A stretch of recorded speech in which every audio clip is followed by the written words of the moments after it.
If you rely on shortcuts to make your workflow in After Effects faster, you may find it disruptive having to reach the mouse to finally select keyframes on the timeline and then carry on.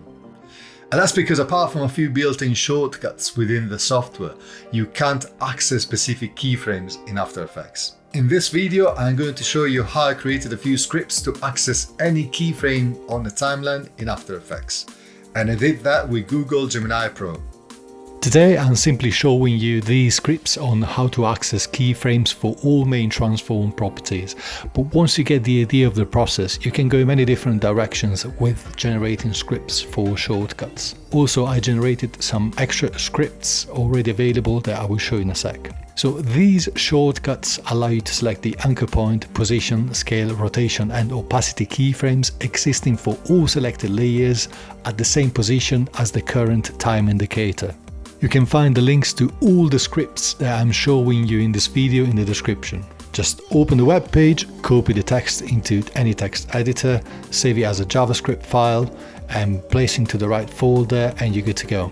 At the top of each script, you will have a brief description of what the script exactly achieves and breakdown notes that tell you exactly what the script does at each stage. Some shortcuts that allow you to access and modify keyframes value to a certain degree are already built in After Effects and you might be already familiar with them. But again, they won't all give you a way to do the same as left click on a specific one. So you can adjust its position along the timeline quicker, change its value, interpolation and so. You can, for example, create a new position keyframe by pressing Alt-Shift-B and immediately after you press Ctrl-Shift-B to edit the value. But say you have to go back to that keyframe, there isn't a shortcut that will allow you to select it quickly. I got inspired to generate these shortcuts from Zach Lovat's script, already available on heyanswers.com, which allows you to select all keyframes from all layers in the timeline existing at the same position of the current time indicator. So it will grab essentially all keyframes, but you can't select them specifically. After spending some time back and forward chatting with Gemini Pro, here are the scripts that allow you to do the same as left click on keyframes. They work by adding new selection on top of previous selected keyframes. Now, what I found really useful in this process is the fact that Google Gemini Pro, apart from being a really well suited language learning machine for coding, what it'll do is feed you the scripts filled with notes so that you can understand exactly what the script does at any specific line. Now, I'm not a programmer. Throughout the years, I've built some experience of writing scripts and expression just by finding sources online and manuals, but I've never had the chance to properly learn extended JavaScript, which is the language that After Effects uses when you want to create something more elaborate, like for example, you want to create pop-up windows where you can access the values of keyframes and so.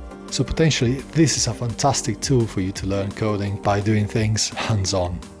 Okay, so when it comes to edit the value of transform properties keyframes, once you have the keyframe selected, After Effects does provide you with shortcuts to quickly edit their values. You have Ctrl-Shift-B to edit the position value, you have Ctrl-Shift-R to change the rotation value, you have Ctrl-Shift-O to change the opacity, and then you have plus and minus on the numpad to increase and decrease the scale.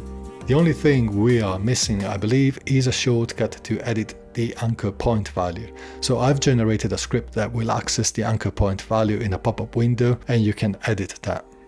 Another thing that I've noticed as I started playing around and create many different scripts for keyboard shortcuts is that there is only a certain amount of scripts that we will be able to set up, which I think is about 19, and after which After Effects won't be able to retrieve any more from the script folder.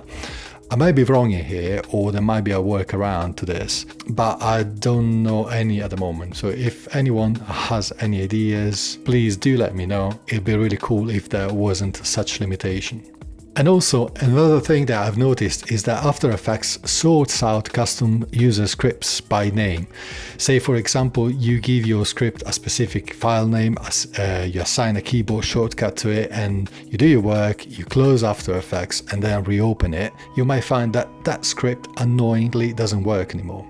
So there you go, open your keyboard shortcuts panel and realize that that specific shortcut has been assigned to another script in the list. For this reason, I've picked up the habit to name my scripts by numbering them at the start with 01, 02 and so. In this way, After Effects won't rearrange them within your keyboard shortcut preferences. Before I leave you, I just want to quickly point you to another 2 keyboard shortcuts for After Effects that I've generated, which I found pretty useful as well, especially if you find yourself using these tools often.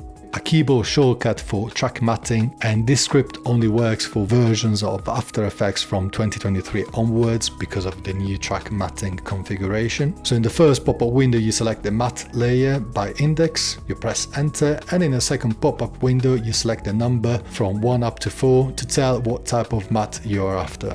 Alpha, inverted alpha, luma and inverted luma. Number 2, a keyboard shortcut for parenting. So you select one layer and in the pop-up window you just type the index number of the layer you want to parent the selected layer to.